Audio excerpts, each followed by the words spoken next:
Alhamdulillah, vous avez sûrement dû le comprendre, nous allons parler d'une certitude. Une certitude qui met tout le monde d'accord.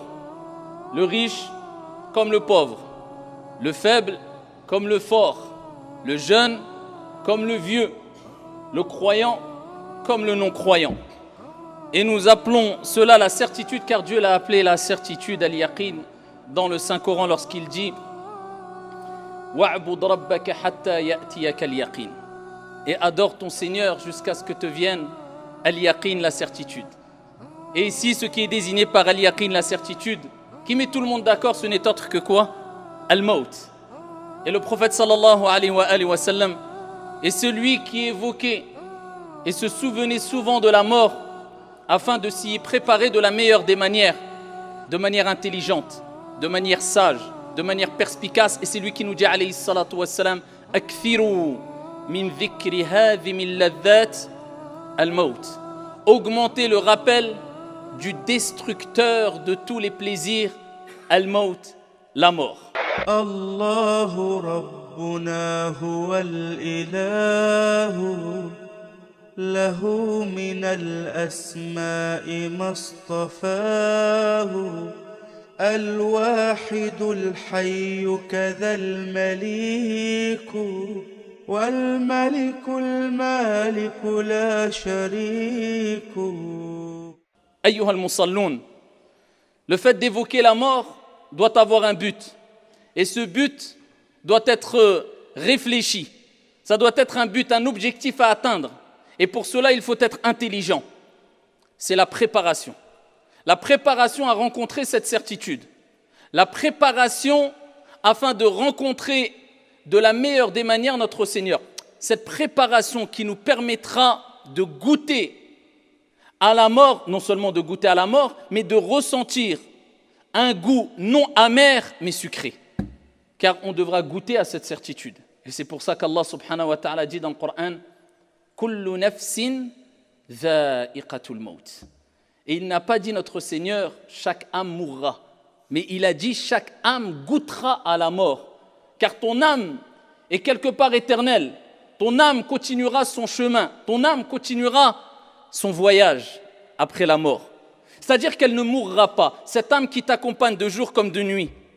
Même lorsque tu dors, même lorsque tu es insouciant, même lorsqu'elle ne te lâche pas. Eh bien, elle lâchera ton corps. Elle quittera ton corps au moment de la mort. Elle goûtera à la mort. Donc on goûtera tous à la mort. C'est une certitude qui met tout le monde d'accord. Et ce qui nous importe de savoir, c'est est-ce que ce goût sera amer ou sucré? Et on implore Allah Azza wa Jal de faire de notre mort à toutes et à tous un goût sucré. Et qu'il fasse de cette mort un apaisement et une sérénité éternelle auprès de lui subhanahu wa ta'ala. C'est le but. Et c'est pour cela qu'il est important de faire partie des intelligents. Ainsi les a nommés le prophète Mohammed sallallahu alayhi wa sallam. Dans le hadith rapporté par Al-Bayhaqi bi sanadin Hassan. Regardez l'interrogation du compagnon qui interpelle le prophète Mohammed sallallahu alayhi wa sallam. Il dit Ya Rasulallah, ô messager d'Allah, quel est le meilleur des croyants? Allahumma ja'alna minhum. Il dit regardez les questions. Regardez la subtilité de la réponse du prophète alayhi salatu wassalam. Question intelligente, réponse intelligente. Quel est le meilleur des croyants? Nous sommes tous des croyants. Mais quel est le meilleur? Il cherchait à atteindre le summum, le niveau le plus élevé, se rapprocher le mieux de Dieu. Ne posez pas des questions pour avoir des réponses qui les arrangent. Il cherchait à atteindre le meilleur. Quel est le meilleur des croyants? Le prophète sallallahu alayhi wa sallam, il dit Afdalul mu'minin ahsanuhum khuluqa. On n'appliquerait que cette parole prophétique, eh bien on vivrait un monde meilleur. Le meilleur des croyants est celui qui a le meilleur des comportements. Intabih ya Abdallah, fais bien attention, il n'a pas dit celui qui prie le plus, celui qui a la plus longue barbe, celui qui jeûne le plus, celui qui donne le plus d'aumônes, la base, l'asl. C'est celui qui a le meilleur des comportements, tout simplement parce que eh bien, les êtres humains sont les témoins de Dieu sur terre. Et quand tu mourras, eh bien, les gens témoigneront pour toi. Et ils témoigneront pour ou contre toi, d'après ton comportement, bon ou mauvais. D'où l'importance du comportement. Il dit, les meilleurs des croyants, ce sont ceux qui ont le meilleur comportement. Il poursuit. Il dit, Ya Rasulallah, il ne s'arrête pas là.